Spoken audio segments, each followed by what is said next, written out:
Hi there guys, I hope you are having a good day. Now, with Anthony Joshua and Tyson Fury just on the horizon, there could be one fight that might go under the radar, which really shouldn't, which is Joyce versus Oleksandr Usyk. Joyce recently done an interview with Sky Sports Boxing, although I do believe it was a football program because Robbie Savage was there, so it was like a football program, but it's on Sky Sports Boxing YouTube channel. I will leave a link to that interview with Joyce in the description down below. But he was talking about Tyson Fury versus Anthony Joshua only briefly, and he gave his prediction. He was saying that he's going to stick to his guns and say that Tyson Fury was going to win this fight, but AJ is an explosive puncher, so you cannot count him out. Now, also what he said previously as well is that he believes Tyson Fury will win, but he doesn't believe he can do it by fighting the same way as he did against Deontay Wilder. And I can see some truth to that. I don't see how Tyson Fury can execute the same kind of game plan and expect to beat someone like AJ who has more dimensions in the boxing ring compared to Deontay Wilder. Wilder is quite one-dimensional, whereas Anthony Joshua over his past 3 or 4 fights has proven he can change and he can adjust going through fights as well to get the victory.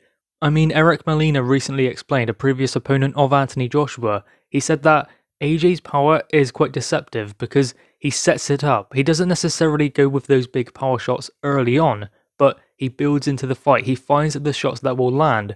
And the most important thing about landing a knockout punch as well is making sure the opponent isn't expecting it. It's always the punch that lands that they don't see that causes more of an effect. So having said that, what Anthony Joshua does is sets that right hand up, or the left hook or the uppercut, he sets it up. He doesn't necessarily go looking for it early doors. So that power shot is extremely devastating and explosive, but the opponent also doesn't see it coming, which again causes more of a devastating effect, and that shows maturity and patience in the ring to wait for those punches to come, to set them up also, which he done in the Alexander Povetkin fight as well, because Alexander Povetkin was preparing for a big right hand from AJ, a punch that AJ didn't really throw until that 7th round. He was throwing it, but not as usual, so he was setting that up.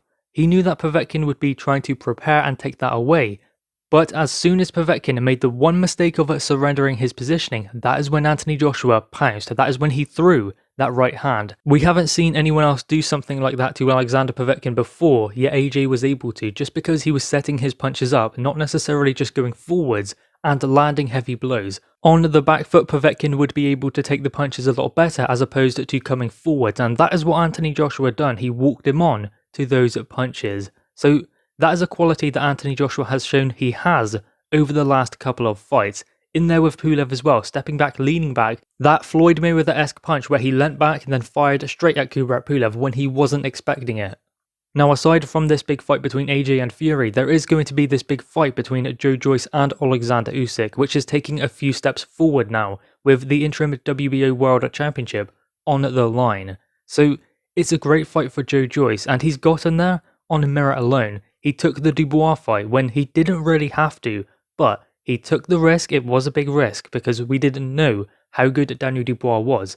And we were proven that he's a very good fighter, a great prospect, but he just fell short. There were certain things in there that Joyce was able to kind of capitalize on, that Daniel Dubois was unable to adjust to, that ultimately ended up in Joyce winning the fight. So the jab was a constant weapon for Joyce, and I believe that that jab will also be a constant weapon in there with Usyk, because Usyk is extremely awkward. He's moving all the time, he has brilliant footwork and positioning, and he throws punches from all angles, from all different dimensions, and that is going to be very difficult for someone like Joyce to navigate, considering he's not the fastest of fighters, especially on his feet and with his hands as well. He does have good lateral movement, not great head movement, although he did show that a lot more in the Dubois fight, so maybe that's something he's working on going forwards, but still, there is going to be a certain style that he will try and employ to beat Oleksandr Usyk, and I believe that the jab will be the best weapon he can use. He can use that to find his range, he can use that also to try and keep Usyk at the end of it. Joyce can approach this fight similar to how he approached the Daniel Dubois fight. He even said that on this interview. He said that he doesn't really get nervous, and that is going to be very important. He doesn't need to be getting nervous. He doesn't need to be burning nervous energy. I mean, Joyce rarely gets tired, and that is the reason why. Because he doesn't get nervous. He's not burning nervous energy. He's very calm in the ring. And That will be extremely important in there with Usyk. He needs to break things down and find the things that work. So when Usyk steps around, he needs to step around with him. That is what Teofimo Lopez had done to Lomachenko. I know it's a different weight class, but still, the skills still apply. What Lomachenko was very good with was obviously his footwork, his movement, his angles, but what Teofimo Lopez done was when he swiveled with him, so he steps around as well. So the angle was not created for Lomachenko to land those punches behind the guard, and that is something that Usyk will try to do to Joe Joyce, but if Joe Joyce steps around with him, then he is able to cut off that angle. Of course, Usyk has much faster feet than Joe Joyce, but again, that is where the jab will come into it. Speed is great, but timing beats speed. That is one thing that Joe Joyce can capitalize on in this fight. What he can do is probably when Usyk is going to throw his punches, so when he's going to commit, is get that jab out there. So he wants to be landing just as Usyk is committing to thwart the success of him, to break those combinations up, because Usyk will be winning the rounds and he will be landing combination punches. But the thing is, what Joe Joyce needs to do is prevent those punches from landing, or keep them at 1s and 2s, not 3s and 4s. Because in this weight class it's a lot different for Oleksandr Usyk. He has to get close to his opponent, he has to close that distance somehow. He's not the bigger guy, doesn't have the strength, doesn't have the size or weight to use to his advantage, and those are things again that Joe Joyce can use in this fight. I like this fight a lot. I think it has all the makings to be an extremely intriguing contest, and I believe that the rematch from the World Boxing Series, even though that wasn't a fully professional fight, we will see how both fighters have come along since then, more specifically Joe Joyce, because in that fight he was conclusively outboxed. This time around though, he's a lot bigger, he's a lot stronger, probably has more pop to his punches as well. Not as fast maybe, he has slowed down, but there are certain ways in which he can use and utilise his abilities he's learned and his size and strength to beat Oleksandr Usyk.